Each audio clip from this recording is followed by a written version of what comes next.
Video 4. It's 8:30. Saturday Night Theatre.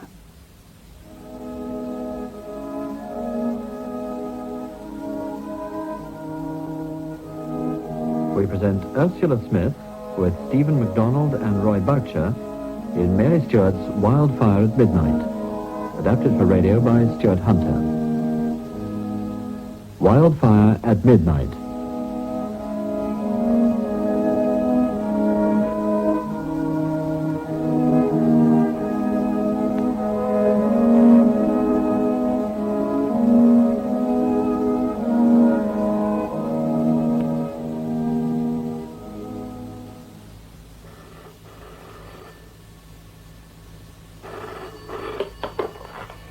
Mount Everest 337. Mother?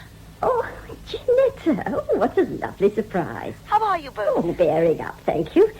But what about you? That's really what I'm phoning about. Well, you're not unwell, are you? Oh, no, there's nothing wrong that a short holiday won't cure.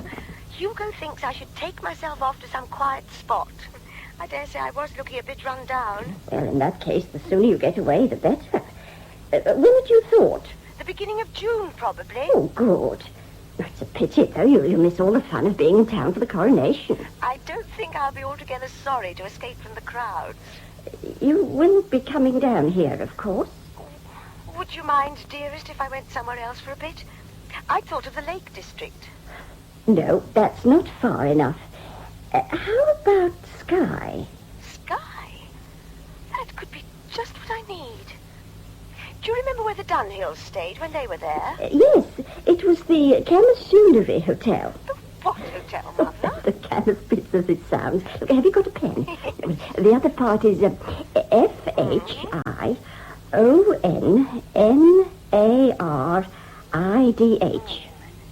Do you know, I think I shall go to the, how do you say it? Camasunary Hotel?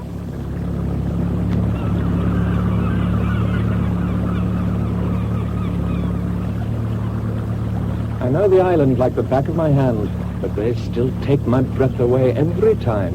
They? The Coolins. You couldn't have had your first sight of the hills under better conditions. You're a climber, I take it. Well, yes, of sorts. What about you? Have you come for long? A week, possibly 10 days, depending on the weather. You're from... London. Ah. Well, you've certainly come to the right place if you want to get away from the crowds. What's that mountain right behind the hotel? That's Blaven. It's what? Blaven. The Blue Mountain in English. What made you come to Skye? I wanted a complete change. I shall take myself for long walks in the hills. According to the guidebook, there's a loch on the lower slopes of Blaven, is it? Uh-huh. I don't see myself going far beyond that. I'm not likely to come to any harm there, am I? You'll be staying at the hotel, of course.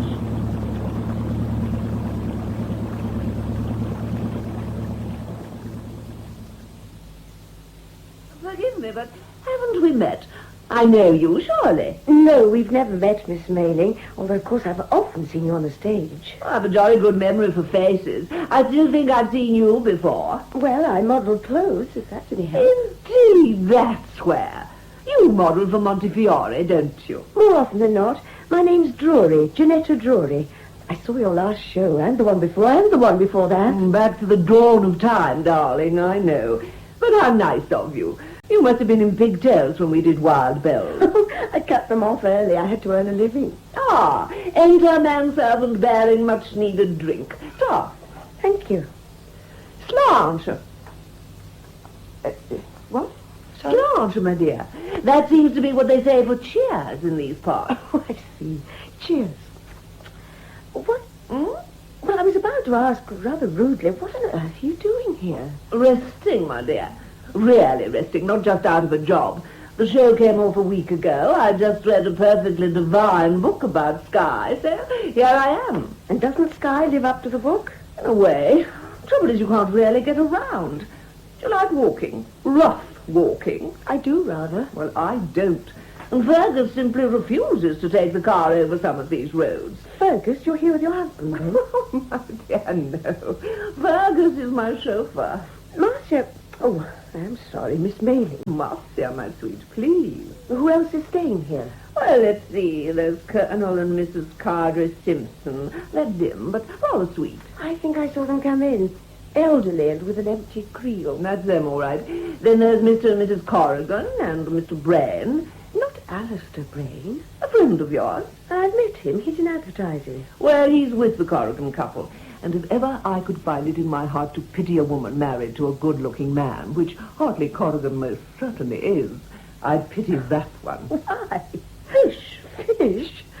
Oh, I get it. You mean fishing. Exactly. Morning, noon, and night. And she does nothing but moon about miserably. I believe I may have caught a glimpse of her in the hall when I was registering. She didn't look too happy. Ah, who else have we? Well, just before you joined me in here, I noticed two women passing. One was about my own age. The other was much younger. They teach in the same school. I met a man on the ferry. He seems to be staying here. Grant, I think. Ah, that would be Roderick Grant. He practically lives here, I believe. Tallish, nice-looking, with rather gorgeous hair. That's the one. Blue eyes. And how he definitely is interesting. Is it one? I gathered that this Roderick Grant is a fisherman, too. Oh, heavens, yes. But I must say he's only spasmodic about it. Most of the time he walks or something. Anyhow, he's never in the hotel. He's a climber. Probably. Oh, there's another climber chap called Beagle. Ronald Beagle? He's a famous mountaineer. Oh. Well, he goes around with another man, a strange little creature called Hubert Hay. Oh, I almost forgot there's another man who got here last night. I have a feeling he writes. Good heavens. We're a positive galaxy of talent, aren't we? This other chap's all dark and damn your eyes. But believe it or not, he fishes too. There's only one thing for it, you know. We'll have to take up fishing ourselves. I'm told it's soothing to the nerves. Does your husband fish? Possibly the ring misled you. I'm not married. Oh, sorry. Divorced. Oh, so am I. 3 times, darling. Aren't men stinkers? Mine could be, at times. What is his name? Nicholas. Oh, it's fast. But dinner could be said to be in the offing. Thank heaven, I'm hungry. I must say the view from here really is spectacular. And Bladen certainly looms. Not any more of that, please. Do you mind? I'm sorry if I'm being a bore. I can't help it, Gianetta. That bloody mountain gets me down. Let's just not talk about it. Oh, my God. What's wrong? Is it Oh, no, it's not you at all. It's the man who's just arrived at the front door of the hotel. Man? Yes, I dare say he's your nameless, dark, damn-your-eyes writer. Except that he doesn't happen to be nameless to me.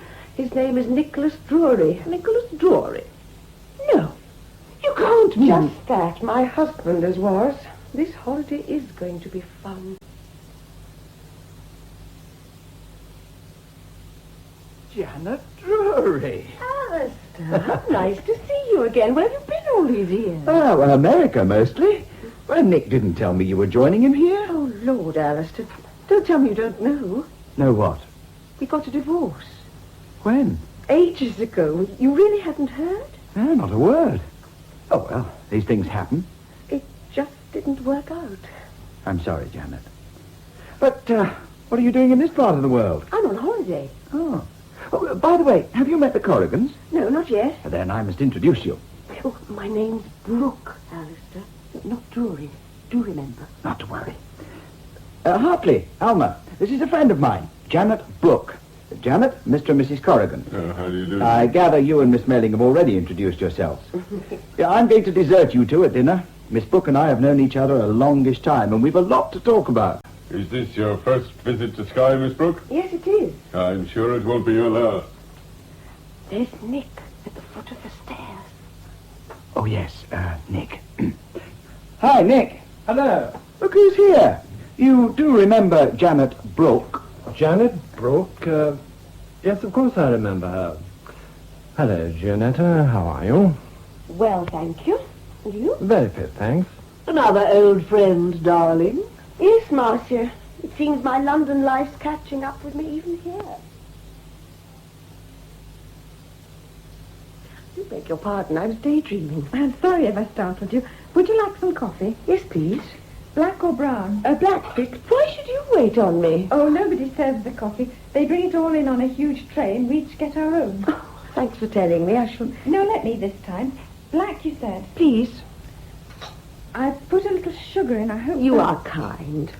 You've just come, haven't you? Yes, this afternoon. Won't you sit down? I'm Roberta Symes, by the way. And I'm Gianetta Brooke. We're walking, Marion and I. That's Marion Bradford over there with the whodunit. Actually, we're sort of climbing. Are the Skye Hills the kind you sort of climb? Well, Marion's a climber, and I'm not. Though we're scrambling, which is a halfway solution. But I'm dying to learn. I'd like to climb every peak in the Cullens, including the inaccessible pinnacle. A thoroughly unworthy ambition. Unworthy, Mr. Grant? Yes. That from you, of all people. Why unworthy? I'm sorry, I forgot you two haven't met. We have, in fact, on the ferry. Why unworthy, Roberta? I'll tell you.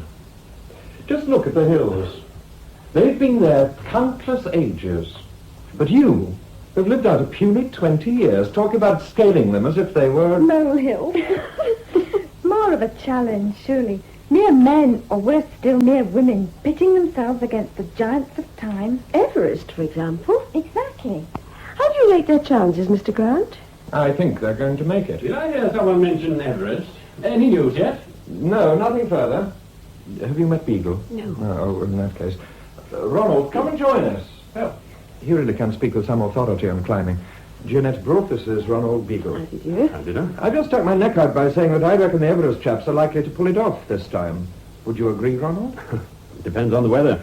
And, going on the last report I heard, they're going to have it better than we look like having. Oh, no. And I wanted to start really climbing tomorrow. Quite determined to conquer the Coolins, then. Quite, Mr. Grant. Where do you intend to start, Miss Syme? Marion, what do you think? The best climbs are Bruach na Banachdick and Bruach na Free, but they're too far away. Guardsman's within easy reach, but of course it's just plain dull. Oh, Marion, I'm sure Mrs. Corrigan's right. It doesn't look hard, and there must be a wonderful view. There's a wonderful view from every single peak of the Coolins. Having climbed them all, Miss Bradford. If you mean, do I know what I'm talking about? The answer is yes. As this discussion seems to have become a free-for-all, do you think I might... My dear Hubert, we are all ears. If I were you, Miss Syme... I've already made up my mind where we're going. We're going up Blaven. You did say Blaven, Miss Bradford. I did, Mr. Beagle. Is that, quite wise? It's easy enough from this end. Quite. But, well, if the weather is bad... Oh, a spot of rain won't hurt us. And if the mist threatens, we won't go. Look, isn't it time someone broke the hoodoo on that blasted mountain? Now, I must get some fresh air. It's so stuffy in here. You're coming, Roberta? Okay, Marion. I think I'll follow Miss Bradford's example and have a walk. I wonder if you'd care to join me, Mrs. Corrigan. I'd have liked to very much, Miss Brooke, but I've had all the exercise I need for one day. If you don't mind, Miss Brooke, I too could do with stretching my legs. Or would you prefer to be alone? I shall be glad of your company, Mr. Grant. If you want to climb Anstron, we'd better keep to the Blaven side of the glen. There's a bog farther on nearer the river. It isn't too pleasant. Even the deer avoid it. Not walking too fast for you, am I? No. Is this your home, Mr. Grant? Oh, no. My father was minister of Auchlechty, a little lost village at the back of the North Wind. Do you know it by any chance? I'm afraid not. Oh, you don't have to apologize. That's where I learnt my mountain worship. I'd no mother. My father was a remote kind of man who'd very little time for me. It was miles to school, so as often as not, I just ran wild on the hills. You must have been a very lonely little boy. I don't think I felt lonely until an uncle died and left us a lot of money. After that, I was sent to a public school. Bad luck. I hated it. And now you've spent your time climbing. Oh, pretty well. I travel a bit, but I always seem to end up here in May and June. Here, watch your step now. What? What was it? A cock grouse. Look, That's terrific. Blaven at its most impressive. I wonder if those two fool women will really go up there tomorrow. Is it a bad climb? Well, there are several nasty places even there. Miss Bradford said she knew her way about. Yes, she did, didn't she? Mr. Grant? What did Miss Bradford mean about a hoodoo on Blaven? What's wrong with it? Why does everyone shy off it as they do? Don't say you haven't noticed it. You don't know? Of course I don't know. I've only just arrived. Murder's what's wrong. Murder? 2.5 weeks ago. Happened on the 13th of May. A local girl was murdered on... Bluff? Oh, no. On Blaven. Who was the girl? And who did it? We still don't know who did it. The girl's name was Heather McRae. Her father does some gillying for the hotel folks in the summer season. His croft's 3 or 4 miles up the Strath. It seems that Heather was keeping company with a lad from the village, one James Farland. And so, when she took to staying out a bit later in the long summer evenings, her folks didn't worry about it. They thought she was with Jamesy. But she wasn't. Jamesy says not. But then, in the circumstances, he would. And if it wasn't Jamesy, who could it have been? Jamesy says that he and Heather had a quarrel. Yes, he admits it quite openly. He says she'd begun to avoid him. And when he tackled her about it, she flared up and said she was going with a better chap than he was. A gentleman, Jamesy says she told him, a gentleman from the hotel. But that doesn't mean that the man from the hotel was necessarily the murderer. No, I suppose not. But what we do know is that Heather McRae went out on the evening of May the 13th to meet a man. She told her parents she had a date. On Blaven, you said? Yeah. This bit isn't nice, but I'd better tell you. At about midnight that night, some men were out late on Loch Skye, poaching sea trout, I expect. Suddenly, they saw what looked like a great blaze of fire halfway up Blaven, and they decided to investigate. And found? Well, by the time they reached it, the fire was out, and it was only the tongue of smoke licking around the rock that guided them to it. They found a whitish ledge, easy enough to get to, with the remains of charred driftwood and birch, and heather blackened and, it seemed, deliberately scattered all over the rock. Lying in the middle of the blackened patch was Heather McRae's body, flat on its back. Oh, could I have one of your cigarettes, please? I don't seem to have any on me. Yes, of course, here. Thank you. A light? Yes, thanks. Do you want me to go on? I might as well know the lot, mightn't I? She wasn't very much burned, and she'd been murdered before she was laid on the fire. Her throat had been cut. Oh, dear God. She was fully clothed, and she was lying, quite peacefully, it seemed, with her hands crossed on her breast. The oddest thing, though, was that she was barefooted, and all her jewellery had been taken off. Jewellery? Oh, not stolen. That was all there in a little pile in the corner of the ledge. Her shoes, leather belt, all the ornaments she'd been wearing, ring, cheap bracelet, even a couple of hair slides, and, and a brooch. It's odd, don't you think? And the police? Do they favour this Jamesy person or the gentleman from the hotel? God knows. Oh, now perhaps you see why the nerves of your fellow guests are a little bit on edge. Yes, I do. I also understand why, whenever I mentioned Blaven, people reacted so strangely. I'm surprised that Major Persimmon didn't warn new guests of what was going on. I could hardly expect Persimmon to ruin his season by warning off intending guests. I suppose not. Just tell me this. Which gentlemen were staying in the hotel on May the 13th? All those who are here now, with the exception of Miss Mayling's chauffeur. And which of you has an alibi? None of us that I know of. Colonel Cadre Simpson and Major Persimmon are vouched for by their respective wives, but that doesn't count for all that much, of course. But Corrigan and Brain were out fishing on Loch Anarton. At midnight? Quite a lot of people do just that thing, you know. Then they were together?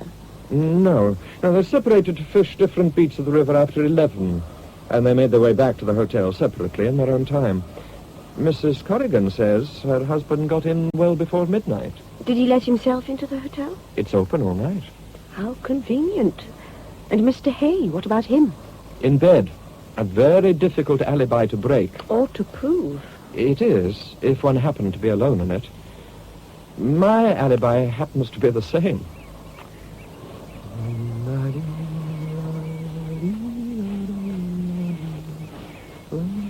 What's that? A cairn? That? Oh, no, that's a bonfire. A bonfire? Yes.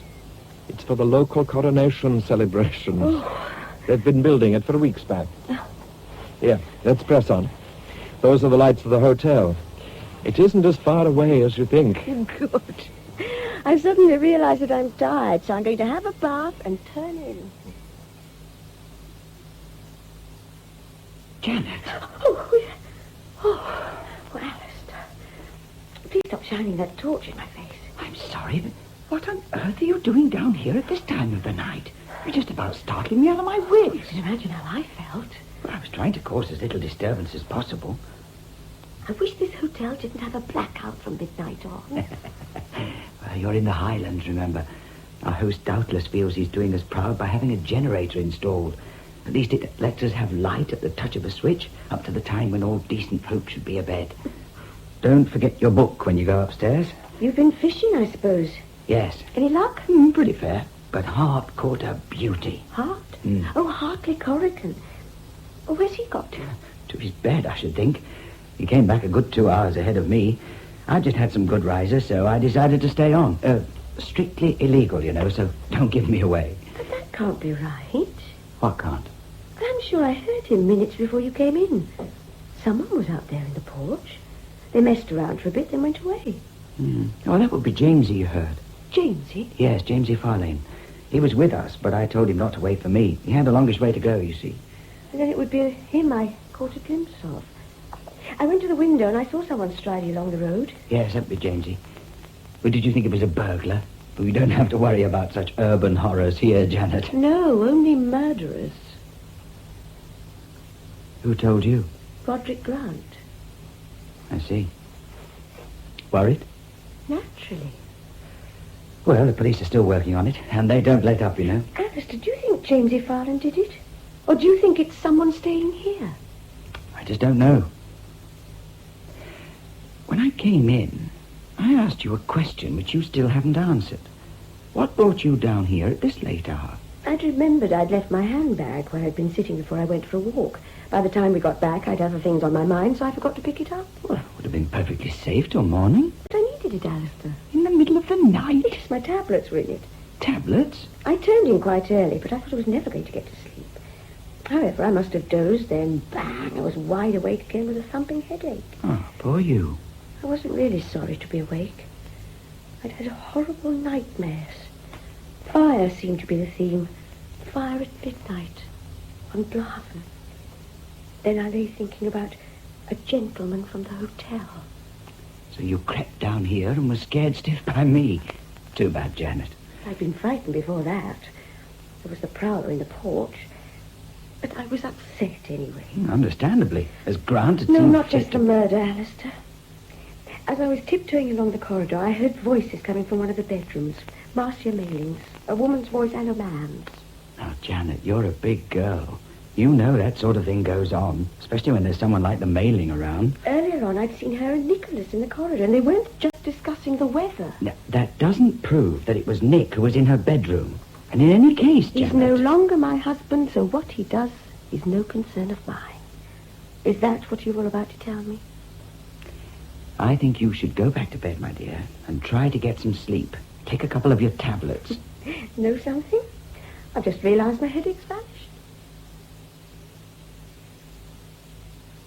Oh, Miss Brooke, I believe you said you would like to try your hand at fishing. Yes, I did. But I think I might wait a day or two. No, just as you like, of course. But you'd maybe care to fix up a time with Dougal McRae here. What about Wednesday, then? Wednesday's a free day, so it'll be suiting fine. Where shall I put you down for, Dougal? The upper beat, Major, and now if you'll excuse me, I'll be on my way or I'll be late for the church. Good day to you, miss. Good day, Major. Good day, Dougal. I wonder if I've time for a breath of air before I go through to the dining room. There's no hurry, Miss Brooke. Mr. Brooke? My name's Hay, Hubert Hay. How do you do, Mr. Hay? I hope you don't mind my speaking to you, but the fact is, I want to ask a favour. Yes? Yes, you see, I'm a writer. I'm a writer of travel books, Miss Brooke. That's why I'm here. I see, collecting material. Yes, I go for walks and then write about them. How very original. Oh, I don't know. I shall look out for your books, Mr. Hay. I'll send you one. That would be most kind of you. I've been looking at these, Miss Brooke.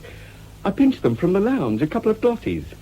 I've a photographic memory, Miss Brooke. Have you? How extremely... As soon as I clapped eyes on you last night, I knew I'd seen the face before, in something I'd leafed through recently. So I did a little bit of research. It is your photo that's in these, isn't it? Full marks, Mr. Hay. I take photographs for my books. I thought if I took a picture of the Coolins, I'd like to put a lady in the foreground. Well, of course you may photograph her, Mr. Hay. That's very kind of you. If it clears up, how about this afternoon on Camasunary with the Coolins behind? It's a date, then.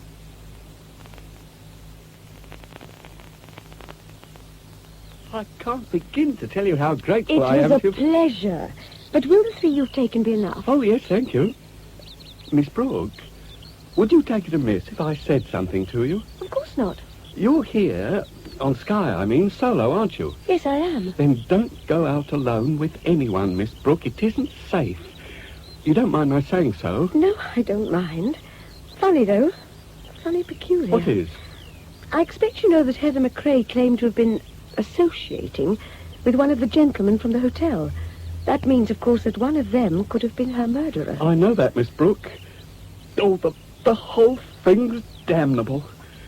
That girl was only 18. It was actually her birthday. It upset me a lot, Miss Brooke. You see, I knew her. Well? Oh, no, not intimately, as you might say.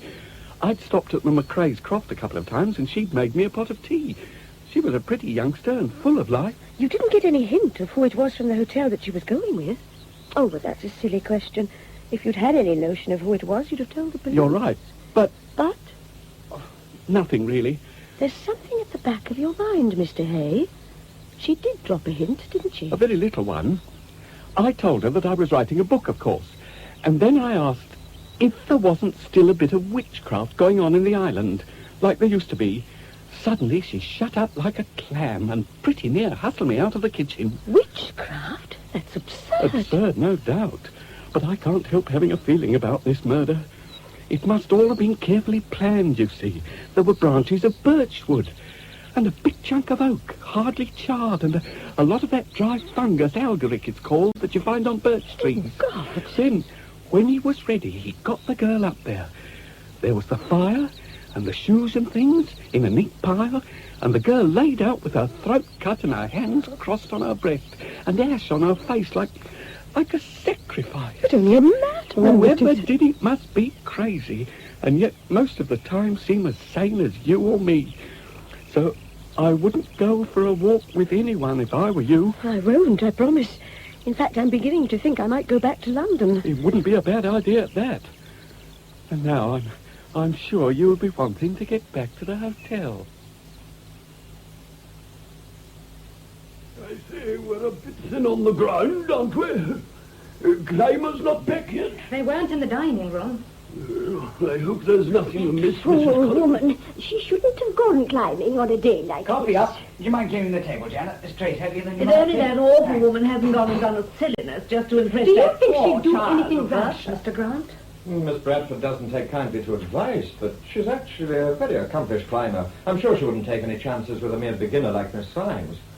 Well, after all, Ronald Beagle set out to climb Scourton and Geelan, and he certainly wouldn't have gone in unfavourable conditions. He's not back either, Mr. Grant. Where's your husband, Mrs. Corrigan? He? Oh, he went out walking. Yes, we set out to walk up to the ridge for the view over Loch Slappin. I brought Mrs. Corrigan back, but Hart decided to go a bit further. Did you see any sign of the two women then, on Blaven? No, we didn't, but we saw someone. I believe it was you, Nicholas, in the distance. No, I wasn't on Blaven, so I saw nothing of them either. I think I'll have a word with Persimmon. They may have told him that they intended being late. Where did you go today, Marcia? To Portree, darling. I got some marvellous tweed, sort of purple and... our dear Roderick is returning to our midst. I'll show you later.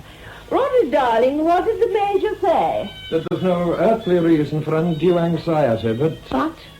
I don't much like the look of that sky. Give that damn music. The Colonel's determined not to miss the latest about Everest. He's really rather a dear. I'd hate him to be disappointed. But, you know, I've the oddest sort of feeling about Everest. I believe I'd be almost sorry to hear that the summit has been reached. Really? I've always thought of it as a sort of remote, white, unattainable vastness. Immaculate, as it were. Exactly. I think it'll be rather a pity to see human footprints in the snow. I didn't know you had this vein of poetry in you, Gianetta. You appear to have developed quite a flair for overhearing what wasn't intended for your ears. Watch it, Nicholas. I don't think you know Miss Brooke well enough to make such a personal remark. You know, Grant, I'm not sure that I'm all that much interested in what you think. Unless I'm mistaken, our friend Beagle is returning to base. Alone? Yes, alone. That's strange. What is, Nicholas? Well, he's coming down the glen from the loch. I was under the impression that he was going up Skye. That being so, wouldn't it have been easier for him to come down the west side of the glen? Well, it's certainly a short cut, but the going's terrible. Anyhow, he'll be here in a matter of minutes, so we'll know then if you saw any sign of the two women.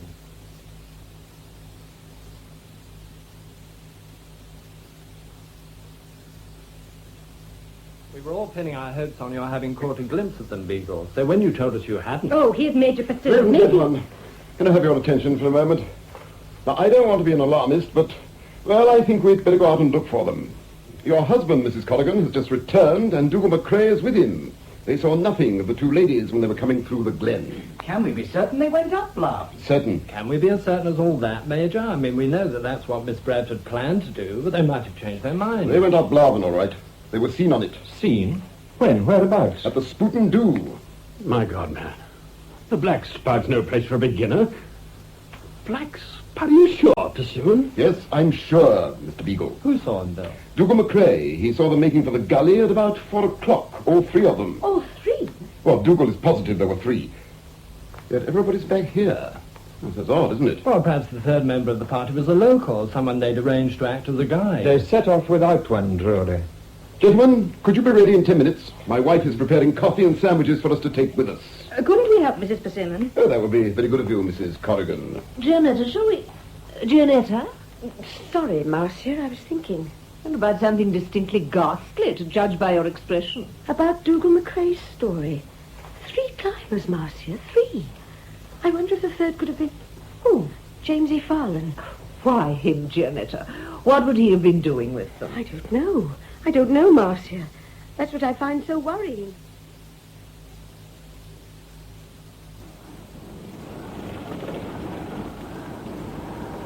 Mind if I join you, Marcia? Where are the others? Gone upstairs.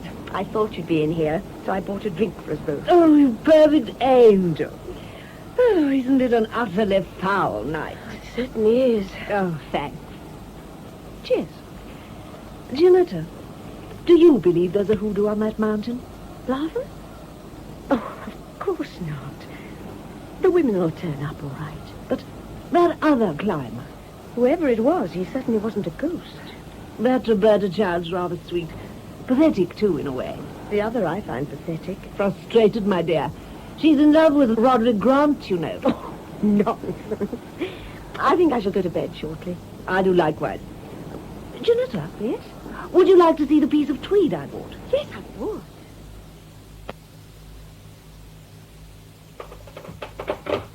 Just a sec, till I find the switch. Marcia, for God's sake, what's the matter? The bed! Look! The bed! But it's just a doll, Marcia.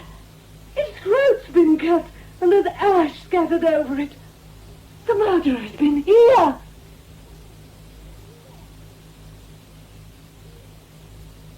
Morning, Miss Brooke.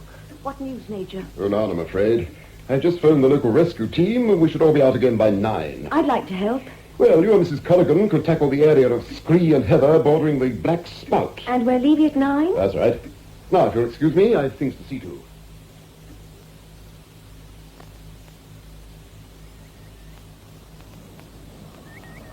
Doesn't the hotel look far away from here? And Miss Mayling's rolls. I suppose it would have been too much to expect her to come along with us. But surely she could have allowed her chauffeur to join in the search. Every available man is. She's leaving. Leaving? She's returning to London. I can't pretend that I'm broken-hearted to see her go. You'd understand how I feel about her if you were a married woman, Gianetta. Hartley's been following her around like a lapdog ever since she came, and I've been made to feel and look a fool. Why should he be allowed to get away with it? Do you or do you not wish to keep your husband, Alma? Of course I want to keep him. Then let him be. If you want him, then you must shut up. I can't. Well, we're getting out of touch with the others. Let's get going. Give me a hand, Janet. That's right. Over this way, not too near the edge. They'll get to them soon, if Dougal was right. But, Alistair, they can't still be alive. Well, they could be if they managed to creep into shelter. Do you really believe there were 3 of them, Alistair? Dougal McCrae isn't given to flights of fancy. Are any of the local men missing? I'm told not. Then the third climber must be someone from the hotel. Yet no one's missing from there either. Exactly so. And if no one from the hotel reported the accident, then it means... Just that. Oh, you made it, Miss Brooke. Good for you. Just. What happens now, Mr. Grant? If Dougal McCrae was right, and they're starting to work their way across the spout, then the first move is to do likewise. Did you get this far last night? Yes, but it was dark by then. It makes me dizzy just to look down there. Is it a very bad place to climb? It's bad enough for anyone with a bit of experience, but for a beginner, sheer lunacy. Can the men get down into the gully if they have to, Mr. Grant? Oh, yes. Beagle and Rhodri McDowell are prepared to go. Look, the others have begun to rope themselves together. Yeah, I'd better join them.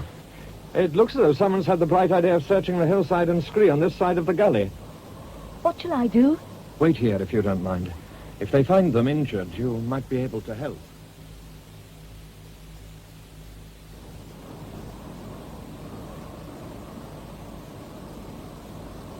It looks as though Mr. Beagle's worked round to the far side of that overhang, and Roderick's up onto the ledge he was on. He ain't be moving up any minute now. Maybe they've seen something down below. Maybe, but I hope they had sense enough not to let the lassie try that place. They, Dougal? Wasn't it you who said that there were 3 climbers? Aye, there were 3, sure enough. And the third one, was it a man or a woman? Well, at that distance I couldn't be sure, but I could see that one of them had a red jacket on. Miss Symes had a red anorak. Roderick McDowell's pointing. He's seen something. Oh, God, no, please. Please let them move. Steady, Miss Snow, steady. It won't be long now till we know. I can't bear not knowing. I'm going to join the main party.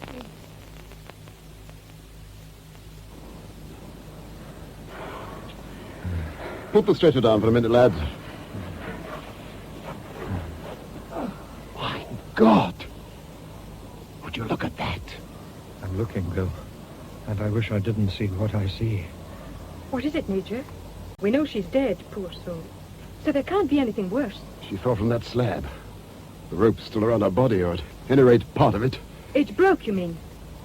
The rope was cut. Cut clean through. I don't understand, Major. Oh, it's easily enough understood, Mrs. Corrigan. Someone cut the rope deliberately, and Miss Bradford fell to her death. Murder? What about Roberta Symes? She hasn't been found yet, Gianetta.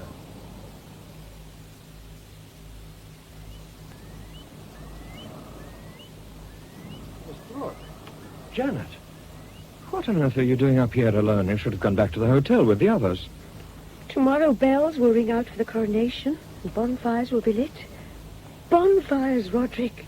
The children have been building for weeks back, prepared for a celebration, not for... A sacrificial rite. I know how you feel. Oh, you look exhausted. Please take my advice. Go back to the hotel. But we've got to find Roberta. Another night on the hill. I doubt if another night's going to make any difference to her, Janet. She must be alive, Roderick. Don't you see? If she'd fallen into the gully with Miss Bradford, she'd have been found. Dougal McCrae said she could have been stuck higher up on a ledge or something. There must be places near the top of the gully. We've combed the upper gully twice over. There was no sign of her, Janet. She must be somewhere. She must be hurt. Or she would have answered you. And if she was hurt, she couldn't have gone far unless... Roderick, you saw Marian's climbing rope. It was cut. Not a shadow of doubt, I'm afraid. That can only mean one thing, can't it? Yes. Murder, again. Yet Dougal swears there was a third climber there. If he's to be believed. Oh, I think he is. If anyone in this world's dependable, I'd say it was Dougal McCrae. If there wasn't a third person there, then it was Roberta who cut the rope, and that's fantastic. Oh, but is it? You can't possibly be... She was a beginner. If Miss Bradford fell and the girl thought she was pulling her down after her, she could have easily got into a panic and... I can't accept that, and neither can you. No, I can't. But it's a possible theory. So the third climber cut the rope. He was there when Marian Bradford fell. And now Roberta can't be found. Look, Janet. Beagle and McDowell are coming back up from the hotel. They may have heard something. The others are cutting across to meet them.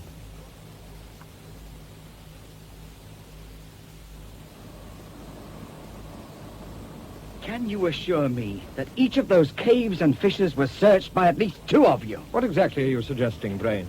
My question was put to Beagle, not you, Grant. I, however, have just put one to you. What are you suggesting? I overheard your Brain, and I think it was a pretty rotten thing to imply. But he's right, you know. It could quite easily be one of us. But why should it be in the murderer's interest to continue to conceal the second body after the first had been discovered? It would certainly be in the murderer's interest to be the first to find her if she were alive, so that he could silence her. But he didn't. Every crevice in that gully was searched, solo and otherwise, by all of us. All right. Forget it. I suppose I'm a bit on edge. And we all... Gianetta, get back to the hotel at once. I can't, Nicholas. I can't give up yet. I couldn't bear having nothing to do but wait and listen with the Cowdrey Simpsons for the latest news of the Everest climbers. Well, Drury's right, Miss Brooke. You should get back to rest. And try to find some way of taking your mind off this unfortunate business. By the way, since your mention of Everest reminds me they've done it. You hear that, you chaps? The news came through a short time ago. They've reached the summit.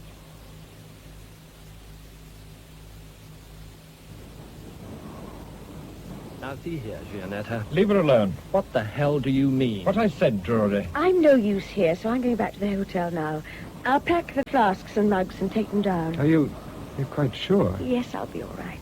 This picnic basket's not at all heavy. You go and help the others. And, Roderick... Yes, Janet? Please find her, won't you?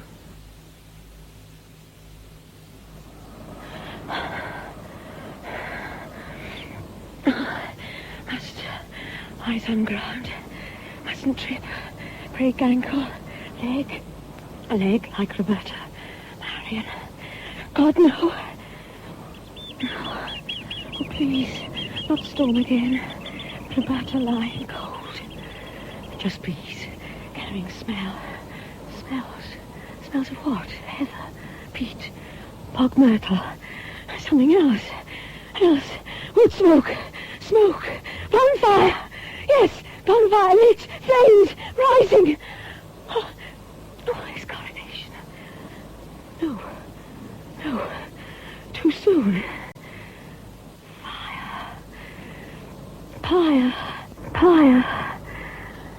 Roberta.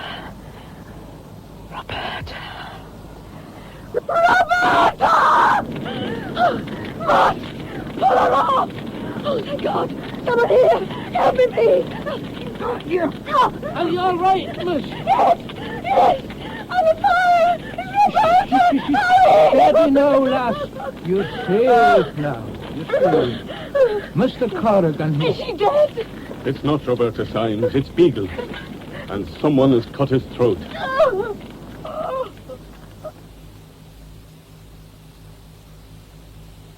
Miss Brooke, is it not? Yes. I'm Inspector Mackenzie, and this is Sergeant Monroe. Draw up a chair for Miss Brooke, Hector. Yes, sir. Well, now, Miss Brooke, I've jotted down 1 or 2 wee bits of information. Maybe we can check it. I'd be glad to help, Inspector. You are Miss Brooke, of course? Yes. You arrived here on Saturday afternoon. Yes? Before you came here, had you heard anything about the murder of Heather McCrae? No. Not even read about it in the papers? Not that I recollect. Now, I understand it was you who found Mr. Beagle's body on the bonfire last night. I was first on the scene, but I don't know who pulled him off the fire. When was it you first noticed that the fire was burning? Not until I was quite near. I'd been aware, subconsciously, of the smell of wood smoke in the air. Then when I looked up, I saw the flames. And realized someone had lit the bonfire? That's right, Inspector. Then? I saw a shadow like a man's near it. I take it you didn't recognize him? No. Was he carrying or holding a body then? Oh, no, he was just moving about on the fringe of the smoke. It was billowing here and there, as the breeze caught it. I screamed and ran towards the bonfire. I saw there was something, a body on top of it.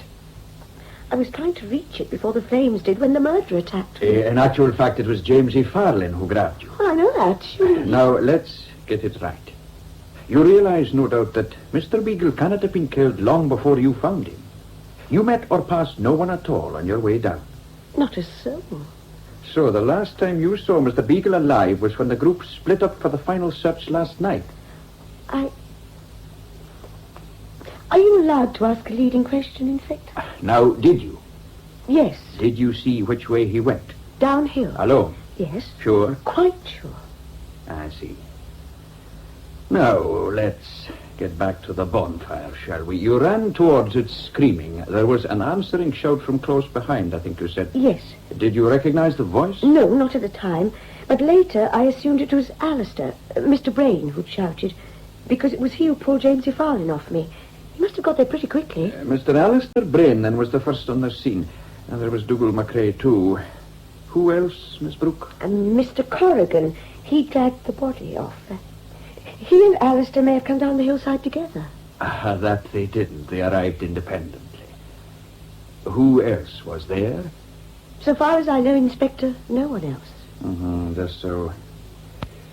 You booked your room, Miss Brooke, in the name of Drury, Mrs. Nicholas Drury. That is my name. Then why did you change it in the visitor's book almost as soon as you got here? And why have you and your husband been at such pains to behave as though you were comparative strangers to one another? Because he's not my husband. We were divorced some time ago. I didn't know he was here, and when I saw him that evening, I was horribly embarrassed. I understand. But to avoid awkwardness all round, I changed to my maiden name. I'm sorry if I've distressed you, Miss Brooke, but you have been very helpful. But why all this questioning, Inspector? You've got the murderer. Got the murderer? Jamesy Farlin, of course. He was at the bonfire and he attacked me there. What more do you want? A bit more, Miss Brooke. Farland's story is that he was near the foot of Aunt's throne when he saw the bonfire go up. He came back up the slope as fast as he could and was just about at the top when he heard you scream. Then you came running and so he says, flung yourself at the fire. He thought you were going to get burned, so he grabbed you and hauled you back. You struggled like mad and you both fell to the ground. Wasn't that his way of it, Hector? Aye, that's right, Inspector. Any comment, miss? Only that it might be the truth. Aye, so it might. Especially as Dougal McCrae was with them at the time. Well, that's all for now, Miss Brooke. You'll be about all day, I take it? I'll be on the hill myself, Inspector. There's still someone missing, you know. I hadn't forgotten, miss.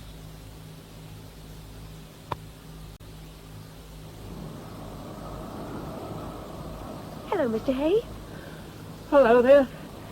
Doesn't this sunshine make a difference? Yesterday, under that lowering sky, it seemed the right sort of setting for a tragedy, but today... And yet Roberta Syme's body is somewhere up here. Well, we can't be sure that she's dead. After 2 nights and a day, she must be. But we've still got to find her, if only to help the police hunt down this madman. You're convinced that he's insane? Well, only a maniac would go in for 2 elaborate ritual killings. He must be caught, Mr. Hay. He will be, I'm sure. Looks as though those chaps seem to have abandoned the Black Spout for the time being. Do you suppose they found her? Doesn't look like it. I'd better get across. Coming, Miss Brooke? No, I'll carry on my own. In which direction? Up by the Black Spout. But that area's had a pretty thorough going over. Have you ever had the feeling that although others have looked and looked for something and failed to find it, you simply must satisfy yourself that it isn't there? Yes, I have. Well, don't you get lost. I'll try not to, Mr. Hay. Oh, idiot to come here. I should have joined men. Rest. No, not again.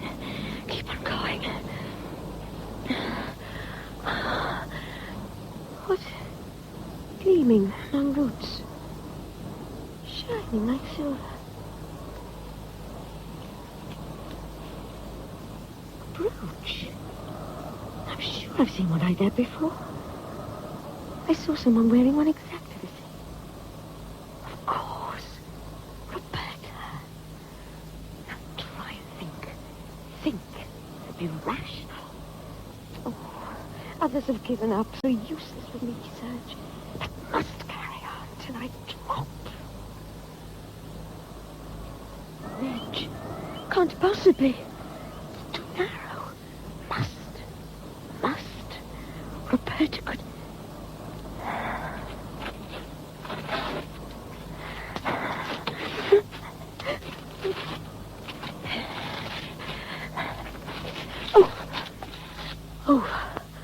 Oh, my God. Oh, it's so still. Frighteningly still. get my breath back.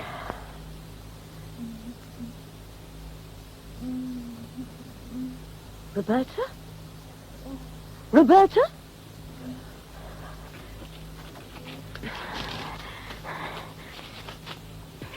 A cave. A little cave. Oh, Roberta. Roberta. Child, you're safe now.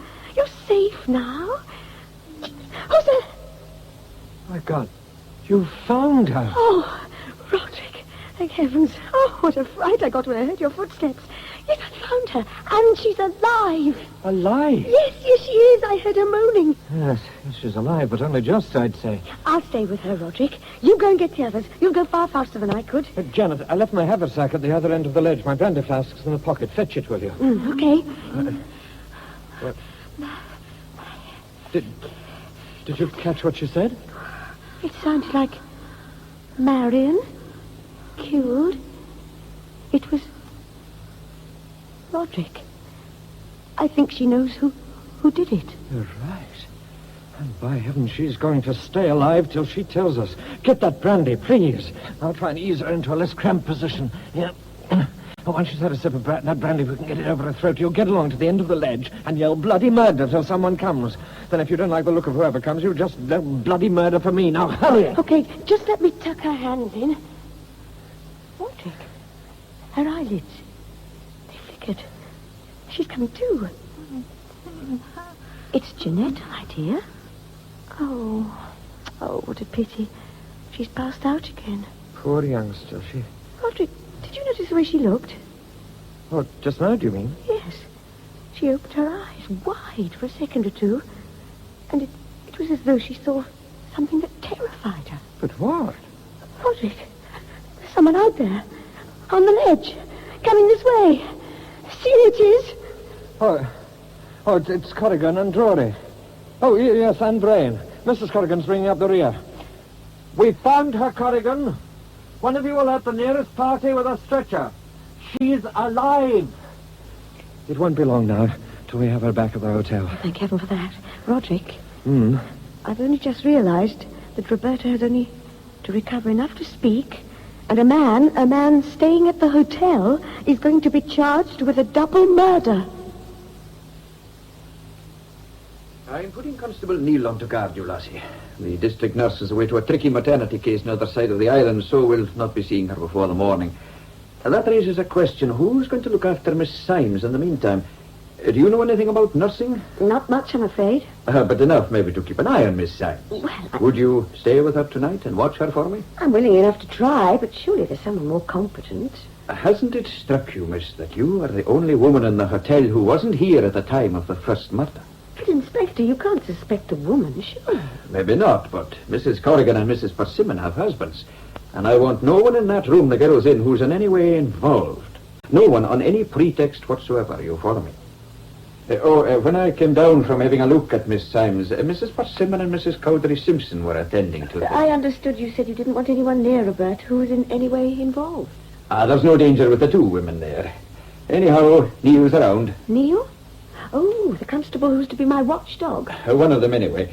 Sergeant Monroe and I will never be far away. How's Roberta now, Mrs. Cowdery Simpson? There's not much change. We've made her as comfortable as can be. All we can do now is wait for the doctor. Does Inspector Mackenzie really expect the murderer to try and get in here? I wouldn't be knowing what the inspector thinks, ma'am. Well, what do you think, Constable Neil? The murderer knows that if she talks, we've got him. Oh, I've been looking for you, Janet. I went out for a breath of fresh air. The doctor's examined her, hasn't he? Yes. How does he rate her chances? He seems to think she has a goodish chance. She's still unconscious, of course. I'm afraid so, Roderick. Well, there was nothing really I could usefully do, so I felt I was better out of the way. She's in your room, isn't she? Yes. Oh, where have they put you, Janet? Oh, I'm not moving rooms. The inspector wants me to stay there tonight. As a sort of night nurse? Sort of. But, Janet, I'm not happy about you having to... I'll be all right, Roderick. Oh, does the inspector think there's still a threat to Roberta? I believe so. But Roberta will be safe enough, and by the same token, so will I, so don't worry. Very well, then I won't. As a matter of fact, I've a hunch that you're the only person in the hotel who isn't endangered from the murderer.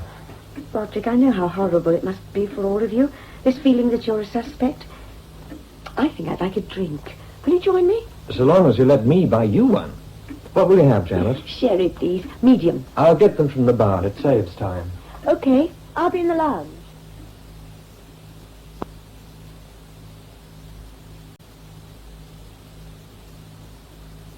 As I was about to say, I hope the police can protect that poor girl from the beast that's loose among us. Look, there is a murderer in this room. You can't get away from that fact. Not necessarily, Mrs. Cowdery-Simpson. Grant, Drury, Major Persimmon, not to mention Jamesy Farlane, aren't here. They lengthen the odds more than a little. I hope this is to your taste, Janet. Oh, you're back, Roderick. I didn't see you come in. Perhaps neither did Brain. I am here now. How does that affect the odds? And what odds? Well, it seems we're beginning to take seriously the idea that someone in this hotel is a murderer. Drink okay, Janet? Yes, thanks. I imagine the police can be relied on to get on with their job. If they only look after Roberta Sidens properly, she'll do it for them. A police officer will be watching her all night, and I'm staying with her too. Actually, she's in my room. Won't you be frightened? I don't think so, Mrs. Corrigan. By the way, where's Mr. Drury? Gone to the garage, I think, to fetch a book from his car. Why so interested, Miss Brooke? Has the inspector asked you to spy on us? Oh, Mrs. Corrigan, it's all right, Roderick. Mrs. Corrigan's suggestion isn't really so outrageous. I'm certainly cooperating with the police, as I hope we all are. And if that means giving the inspector an account of anyone's movements at any time, I'll do so. Good for you, Miss Brooke. I second that. Once a man puts his hand to murder, he's automatically an outcast. That's a strong statement, sir. All the same, it's absurd that we should all be treated as suspects. The police must have some idea who did it. If they haven't now, they certainly will have as soon as Roberta Symes can speak. Oh, Sorry. oh, it's you, is it? Why? It's our little copper's knock. Don't you dare speak to me like that, Nicholas Drury. You've got no right. So, my sweet Gianetta, you keep telling me. Where were you going in such a hurry? It's none of your damned business. It's anyone's business in this murderous locality to stop you wandering about on your own. And where's your gallant with the golden hair? Why isn't he playing bodyguard? You always did have a nasty tongue, Nicholas. Yes, I did, didn't I? But I'm quite serious as it happens. You're altogether too fond of wandering about this place alone. Or with someone you don't really know. Aren't you scared? I wasn't until now. So you're afraid I'll kill you, Gianetta mia. Do you really think I'll do it, Gianetta?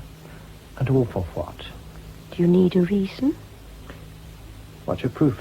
I haven't any. If you had, would you hand me over? I don't know, Nicholas. You were my wife. I know that, but You always used to say that you didn't believe in divorce. it wasn't my fault we got divorced. Even so, according to what you used to preach, you should still think of yourself as bound to me. Do you still? Now? Now? I don't follow. No.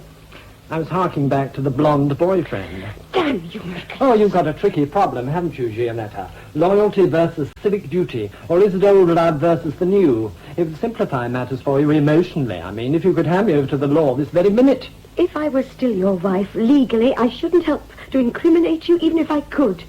You see, as your wife, I'd feel identified with you in all you did. But I'd leave you. I couldn't stay with you knowing that you were... Kane? Yes. And as things are? As things are, I don't know, goddamn you. Now, let me by. The doctor left instructions, Miss Brooke. I've written them down for you. They're on the bedside table. Mostly it's a matter of keeping the patient in the room warm. The doctor's off to a confinement, but if there are any problems, I have to ring up the Broadford Hospital for advice. So if I'm worried about anything, I send Constable Neil for you. No, use the phone there. I'm occupying what was Miss Maring's room. Constable, you know what you have to do, don't you? Yes, sir. All right. Sergeant Monroe will relieve you at 2 a.m., and I'll be along now and again to make sure everything's in order. Let me see. All right, the window. See, there's a mist coming down, a pity. Anyhow, that's the window snipped. You've a long night ahead of you, but a safe one, I hope. Oh, one thing more. Major Persimmon will keep the generator running all night, so the lighting will be on. Try to get some rest, miss. Neil will let you know right away if Miss Symes stirs. Very well, Inspector. I'll say good night, then. Good night. Constable Neil. Sir? As soon as I go out, you'll lock the door. Understood? What is it, Sergeant? Roberta, is she? Oh, she's scarcely stirred since you refilled the hot water bottles. But you were having a nightmare. You were muttering, and I thought you'd rather I woke you. I'm worried about the fire, too. What about the fire? It's almost out, miss. Oh, we'd better get it going again. The doctor said the room must be kept warm.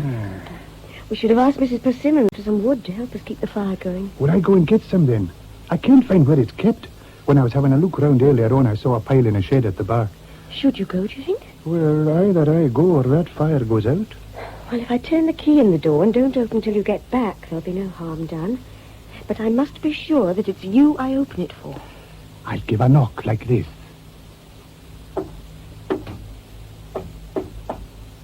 Okay, Sergeant.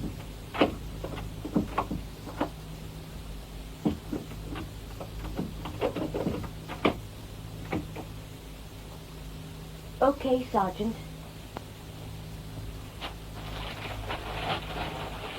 Oh, Daniel, go on, burn, confound you. You're all right, I bet. All right. But you must keep covered. That's it, child. Rest's the thing. Oh. Is that you, Sergeant Monroe? No, it's Inspector Mackenzie. Unlock the door, lad. Just a minute, Inspector. I must finish remaking Roberta's bed. Mackenzie here. What is it? Quickly. He's at the door. Oh, hurry, hurry, please.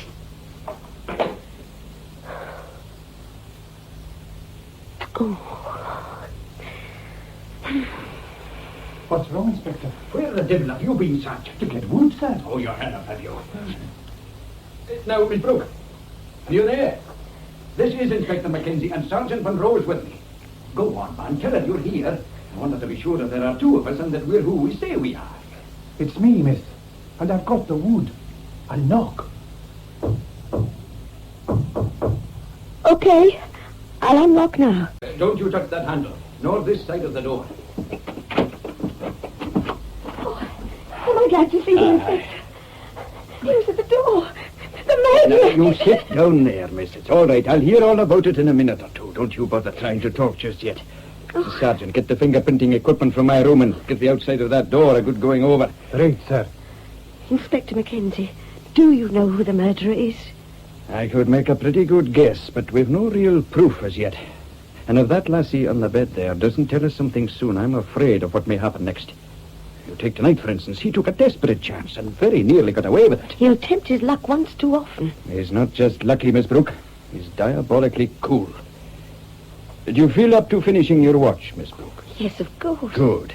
But don't send Sergeant Monroe away again for anything. I won't, Inspector.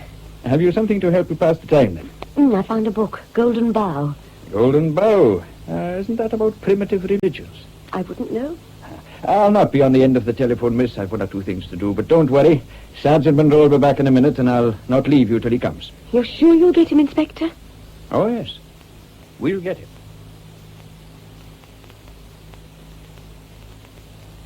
What is it, Miss Brooke? The Golden Bough. The book you saw me with last night. I put a marker in the bit I'd like you to read. Central Highlands bonfires, 1st of May, human sacrifice, island of Skye, very combustible. Where did you find this? In the lounge. And when did you read this passage? Last night after you'd gone. I was just browsing through. Do you know whose book this was? No. You had other things to tell me, I believe. Now, Miss Brooke, what was it you thought I ought to know? The cut climbing rope. Yes? On my first night here, I lay awake for hours. I came downstairs to the lounge in search of my handbag. While I was there, I spoke to Alistair Brain. But before that, I'd heard someone in the porch, almost certainly Jamesy Farland. Well, Alistair told me then that Mr. Corrigan had been fishing with them and had already come back to the hotel. Later, his wife said he didn't get in until 3 o'clock, but it was 2:30 when I spoke to Alistair Brain. What you're really trying to tell me is that each of these three men, Farland, Brain and Corrigan, had the opportunity to tamper with the women's climbing ropes on the night before the climb. Yes, I suppose so. Then where does Dougal McRae's third climber come in? He might be innocent and just be frightened.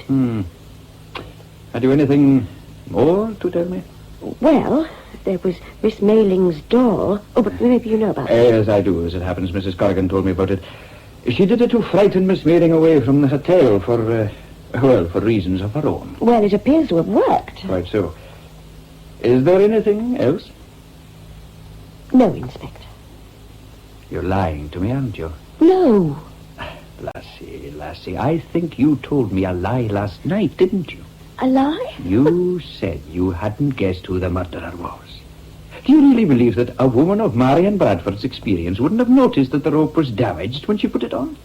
Do you really think that the rope was damaged in the hotel porch that night? No. I'll tell you how we think this murder was done. You realize, of course, that Roberta Symes never climbed the Spoutandu at all. No? Well, you found her. Was there a rope in her body? No, there wasn't. Of course, I see it now. If she'd been middleman on the rope, the murderer couldn't have cut it between her and Marion. We think he contrived to meet Marion Bradford and the girl on Blavan. He suggested doing the climb with Miss Bradford, Roberta being left to spectate. When he got Miss Bradford out of sight... He could cut the rope then without being seen. Just so. From where she was watching, Roberta Symes would see what appeared to be an accident, her friend falling.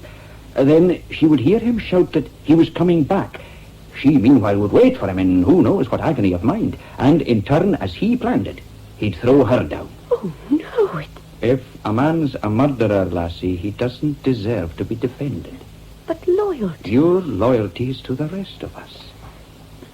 Even if I had guessed who the murderer was, it would only be a guess. What more can I do to help you catch him? I've told you everything. No, you haven't, Miss Brooke.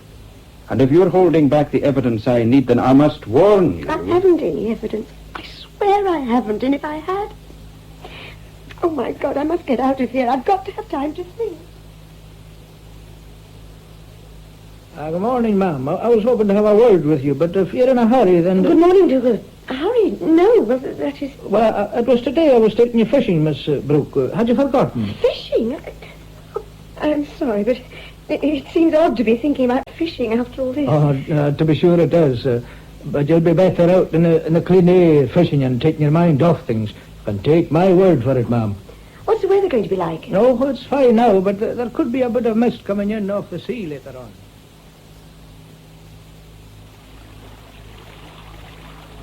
Can I take time for a cigarette, Dougal? Oh, of course, miss, and I'll have a draw at my pipe. You've no objections. Heavens, no. Have as many drawers as you like.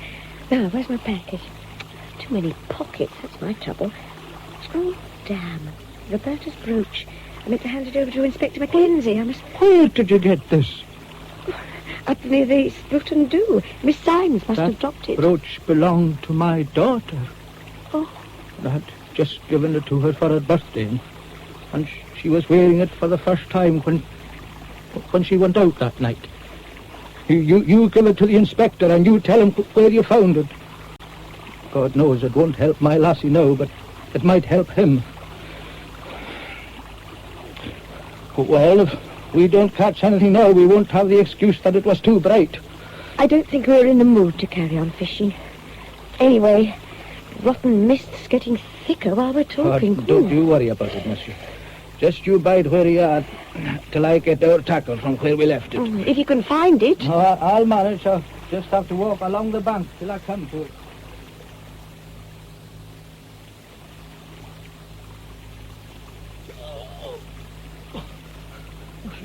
You bloody murdering bastard! What is it, Dougal? Run, lassie! Run! Run!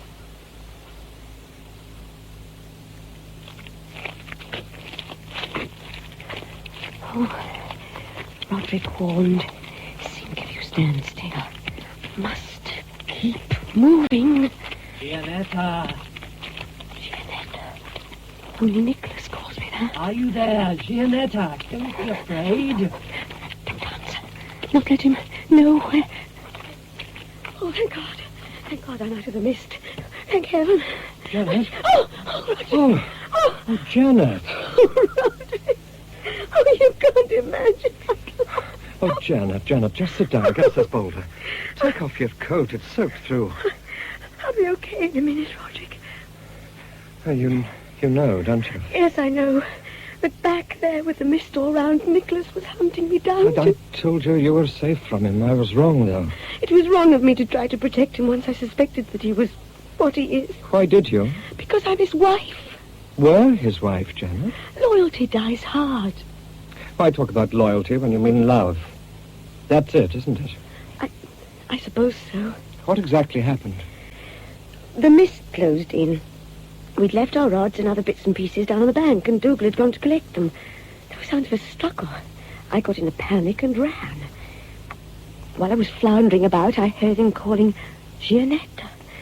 He was within yards of me at times. He must know that you've guessed what he is. I should think so. How far away? Only minutes ago, since he was far too close. Come on. On your feet. Here, let me give you a pull-up.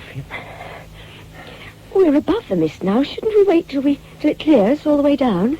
We're not going down. We're going up. What do you mean, Roderick? I will lift up mine eyes unto the hills. Now, don't ask questions. Do as I say. Are you putting on your coat? No, I'll carry it. It's really too wet. Oh, let me have it then. Here. Oh, thanks. Oh, I must get my handkerchief out of the pocket. Here, you've pulled something else out. What's this, Janet? Oh, brooch. It was Heather McRae's. Uh-huh. I found it yesterday near that dreadful ledge. I thought it was Roberta's, but today Dougal McRae recognised it as his daughter's. Oh, my God. What's wrong, Janet? You told me about the little pile of jewellery found on the ledge. You told me about it when you were describing Heather's murder.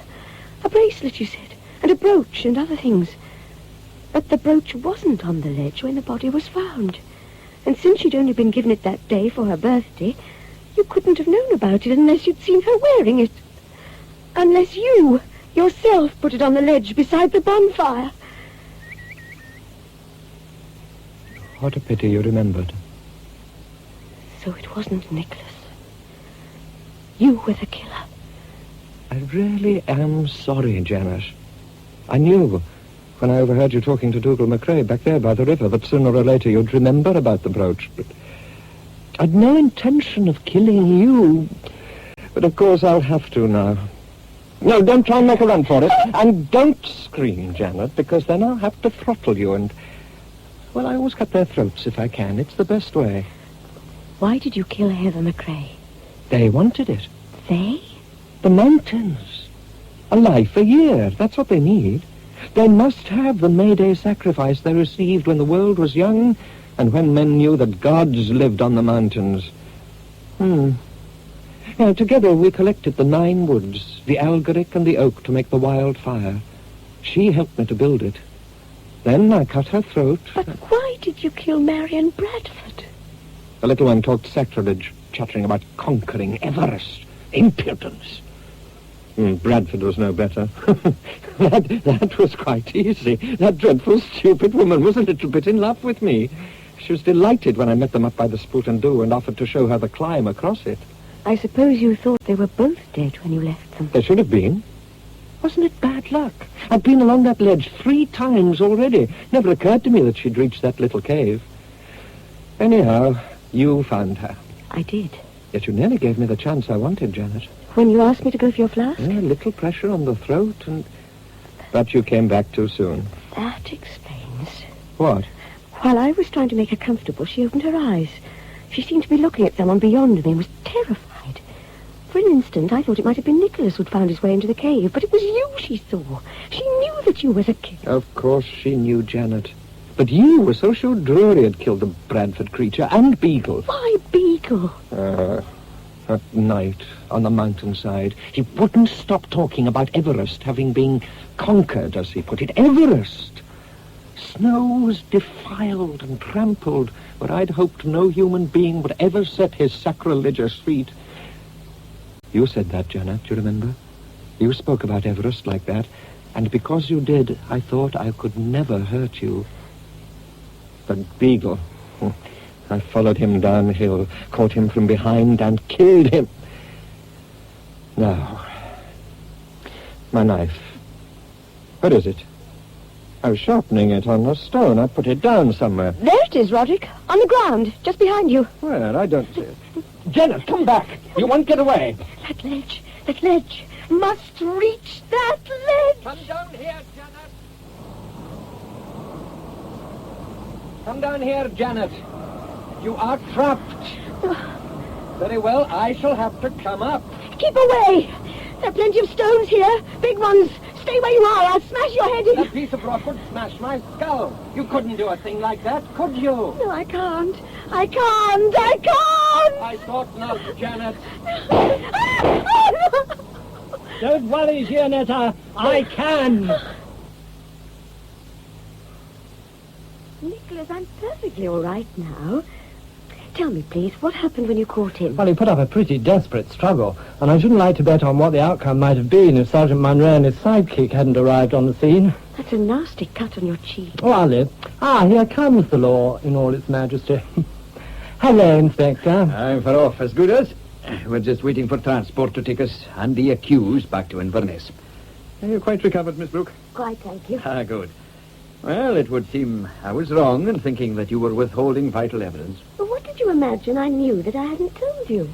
I thought you'd recognized the man you saw in front of the bonfire. I hadn't.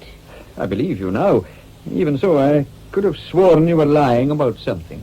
I was, but not about that. Concerning Mr. Drury, I suspect. No, it doesn't matter now. Take care of her, sir. She's had a rough time. I will, Inspector. Oh, by the way, Mr. Drury, I hope you've a license for that gun of yours. Now I'll say goodbye to you both. Goodbye, Inspector Mackenzie. Bye, Inspector. My God, you have me worried, Gianetta. The inspector had put Neil on to watch Grant, but the mist came down and Grant gave him the slip. I knew where you and Dougal were fishing, so I made my way upriver. I heard a yell from Dougal, so I ran like blazes. I found your rods, but you'd gone. I started a frantic search for you, which landed me in that damn bog. I know, I heard you. I was scared out of my wits. I thought you were the murderer. And you didn't help by calling in such a sinister way. Well, I didn't want him to reach you before I could. So you knew then that it was Roderick? So did Inspector Mackenzie, but there was no proof. What was the information the inspector was waiting for from London? It concerns Roderick Grant's family. His mother died when he was born, and his grandmother, his father's mother, brought him up. Then she died in an asylum. Oh, Nicholas, how dreadful. So his father's family... Exactly. His father had always been a stern, God-fearing Presbyterian. His son only mattered to him as someone to whom he could pour out his cranky theories about customs and legends of the Highlands and Islands. Grant must have spent a large part of his childhood listening to his father's garbled versions of the old folklore, of which the so-called ritual murder of Heather McRae was the eventual spin-off. I know, I found some of the bits in the Golden Bough. My Golden Bough, which you handed to the inspector. What, I wonder, would you have done had you known it was mine? But I did know it was yours, Nicholas. There was an envelope inside it addressed to you in Daddy's handwriting. By the way, how come that Daddy knew you were here? Well, I remember that he had the book, so I phoned to ask if he'd sent it on to me. You see, Grant had made one or two remarks that struck me as being half-remembered quotes from the Golden Bough. When I saw how the author's details checked with poor Heather McRae's May Day sacrifice... May Day? May 13th is May Day, according to the old calendar. Well, everything fitted, in a bizarre sort of way. So I showed the book to Inspector Mackenzie. When? Last week. And he knew the book was yours? Of course. Did he never suspect you? Well, he may have done to begin with, along with Hubert Hay and Grant. You see, Hay and I had both displayed some knowledge of local folklore. Hay, however, had an alibi provided by you in the case of Marion Bradford's murder, and I had indicated my innocence by putting the police on the right track via the Golden Bough. So that left Grant. Then why did the inspector seem so sorry for me when he was lecturing me about loyalties? You assume, don't you, that he was lecturing you because he thought you were being loyal to me? Do you mean he thought it was Roderick I'd seen by the bonfire? Exactly. He was pretty sure by then that Grant was the murderer, and he suspected you of shielding him because you'd fallen for him. I'm afraid I told him so on the scant evidence of Roderick Grant's marked interest in you. You told the inspector I was in love with Grant? I did. Sorry, Gianetta. Sheer dog-in-the-manger stuff. Jealousy exaggerates, you know. So when you seemed to be holding back evidence about Grant, Mackenzie took it that you yourself suspected him, but was loath to give him away. That's absurd. I thought he had bags of charm. I wasn't in love with him. Oh, why not? We'll skip that if you don't mind. When did the inspector finally decide that Roderick Grant was his man? Brain, Corrigan, Persimmon or Beagle could have had an unacknowledged interest in folklore, but Marion's murder narrowed the field down appreciably, since it pointed clearly to the fact that the murderer was a first-rate climber. Now, Beagle was the only one of that lot who was, and it wasn't long until he was murdered. So that... left Roderick? Yes. Trouble was to pin anything on him. Roberta, of course, could have provided more than enough evidence. But there was also the chance that she'd have mercifully forgotten all about the whole ugly episode. Mackenzie phoned London asking for information about Grant. He was going to risk pulling him in if they came up with anything that would give him a pretext for doing so. This morning, word came back that Grant's father died in a mental home 2 years ago. Oh, no. Well, that, of course, was quite enough to warrant his being detained. But that damned mist rolled in from the sea like curtains. Grant managed to give Constable Neil the slip and go hounding after you. Oh, Gianetta, what a risk you ran. Dougal didn't hurt him, did he? No, he arrived on the scene hell-bent on revenge, but he calmed down when he saw Grant. Why? Grant had gone to pieces. I just hit him on the jaw, hard. Yet there he was, smiling at me like a bewildered child and wiping the blood away. He just stood smiling at us. Dougal said, "Come on, laddie," and he went quite happily with them. Then he started to sing. Sing? Well, croon, sort of. I to the hills will lift mine eyes, from whence doth come mine aid. Oh, the poor crazy devil. Poor Roderick Grant. You did see me, didn't you, in the corridor with Marcia Mailing? Yes. I want you to know that in this instance I was more kissed than kissing. All night? Meaning what, Gianetta? I passed Marcia Mailing's room during the night. I heard voices, and one was a man's. I see. Well, I didn't spend the night with her. I merely got myself momentarily, how shall I put it, waylaid. I should think the man you heard was Hartley Corrigan. That's why he came back early from fishing that night. Yet Alma Corrigan said he didn't get to bed until 3 o'clock. Well, well. Evidently he'd found his way to another bed before that. Poor Alma. Oh, I think the worse over for them, too. And now, shall we talk about us? No, don't speak. I want you back, Gianetta. I do, most damnably want you back. I do love you, my darling. I don't think I ever stopped loving you. Have me back. Please. I never did have any pride so far as you were concerned, Nicholas. You know, it wasn't just coincidence that I met you here. When your father told me you were due a holiday... Don't ever leave me again, Nicholas. I don't think I could bear it. Never again. What do you bet? That when we arrive at Ten Jabus, Mother will meet us as though nothing had ever happened and show us to the spare room. Then we better get married again before we get there.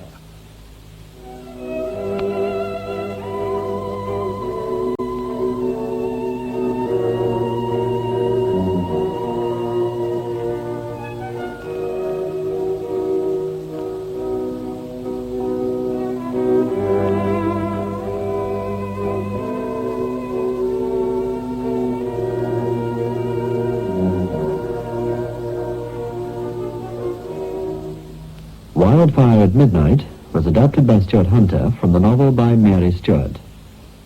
The part of Gianetta... There's nothing wrong that a short holiday won't cure. Hugo thinks I should take myself off to some quiet spot. was played by Ursula Smith. Roderick Grant... I'd no intention of killing you, but of course I'll have to now. by Stephen MacDonald. And Nicholas... Ah, here comes the law in all its majesty. Hello, Inspector. by Roy Boucher. Marcia... His throat's been cut, and there's ash scattered over it. The murderer's been here. was played by Claire Richards. Dougal... He was wearing it for the first time when she went out that night. by Murder MacDonald. And the Inspector... The doctor left instructions, Miss Brooke. I've written them down for you. They're on the bedside table. by John Shedden. Alistair was played by Derek Gilbert. Hubert and Corrigan by Brian Carey. Mrs. Corrigan, Gertrude Bryce. Mrs. Brooke and Marion, Thelma Barlow. Roberta, Sally Farrell. Beagle, Arthur Boland. Persimmon, Clement Ashby. And Police Sergeant, Charles Batiste.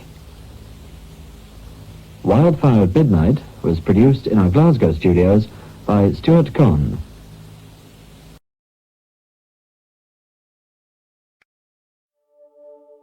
I'm just me. And you're just you. But somehow, that's everything we need.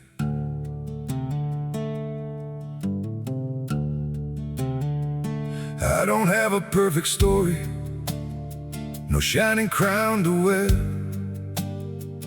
just a heart that keeps on choosing you in every prayer. You're not made of fairy tales, you're not some distant dream.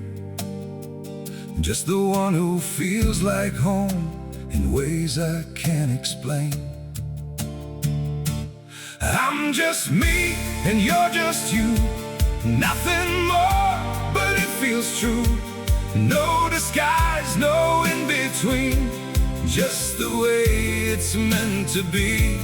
We don't need to be someone, we don't have to chase the sun. In this world so wild and free, you belong with me.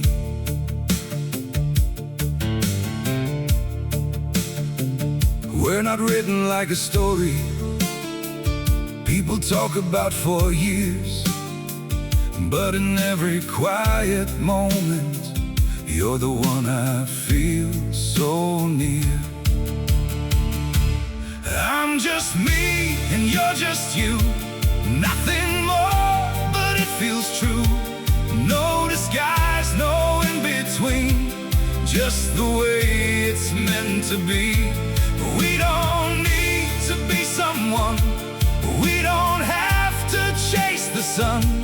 In this world so wild and free, you belong with me. Maybe we're not perfect, maybe we don't shine, but if you stay beside me, then everything is right. I'm just me and you're just you, still somehow we make it through. Every road and every sea leads you back to me. We don't need the stars above, we already have enough. Simple hearts, one destiny, you're the one for me.